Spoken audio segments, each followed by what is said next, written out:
I wanted to give the story of Anna Karenina a whole new life. The rules of a period film have been completely broken. This is taking style to a whole new level. The beauty of making a film is everything is possible.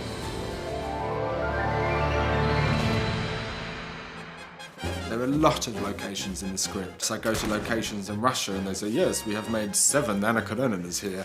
And you'd kind of go, oh, God. He just began to think, God, I'm just following the path of so many other films before me, until came the day where everything changed. Anna Karenina was written in 1873, and the Russian aristocracy at that time were constantly looking to France and trying to emulate that way of being. You did have these people that were pretending to be something that they weren't all the time. They were living their lives as if upon a stage. I was wishing to myself that I could just set the film in one location.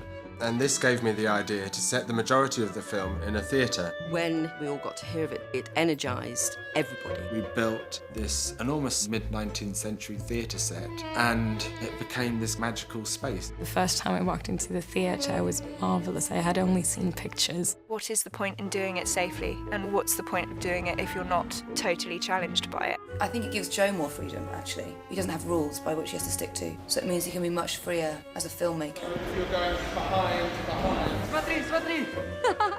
Every day there's a new set, and the sets metamorphosize in front of our eyes. As you leave the set, there's a new team coming in. Just like a 24-hour factory, really. They shut off elements of it, just with lighting or with walls, to create different spaces inside of it. And each one of them is completely unique. The ones that are the big set pieces are the easier ones to do. I mean, the ball really lends itself to the theatre space. Then we have the opera in the theatre space. Each room, each world can stem off the same one sort of core, which is this theatre. You know as soon as you enter a theatre that you are required to use your imagination, so it's always a space that totally changes. Just like that was an ice rink, and then I'm suddenly filled with chandeliers. When we see the Oblonskys, who are in the prop room, that is their drawing room. When we see them in the dining room, which is a paint frame, it's their dining room. So once we're in and we know where we are absolutely believing that these things are happening within this space.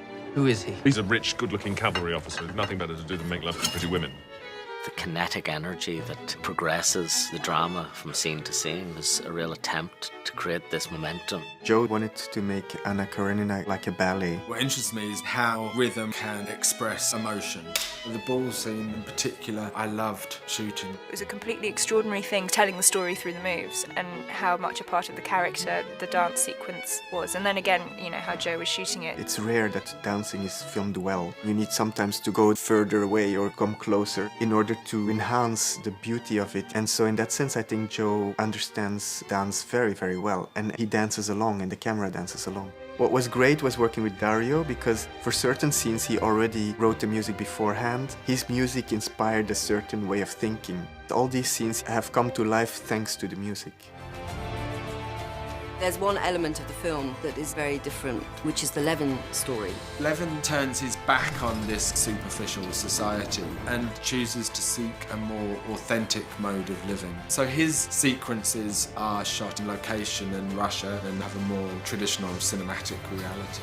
A great director, in my opinion, is somebody who can convincingly create a world on screen that the audience will believe in. The puppet theatre that I grew up in was a crazy, beautiful, handmade world, and that's what we tried to create with this film. We are in a world that offers itself up as unreal, in fact is almost magical and fantastical. We know that our imagination is going to be used, we know that reality is going to be suspended, but I think ultimately we're trying to hold a very beautiful mirror up to life.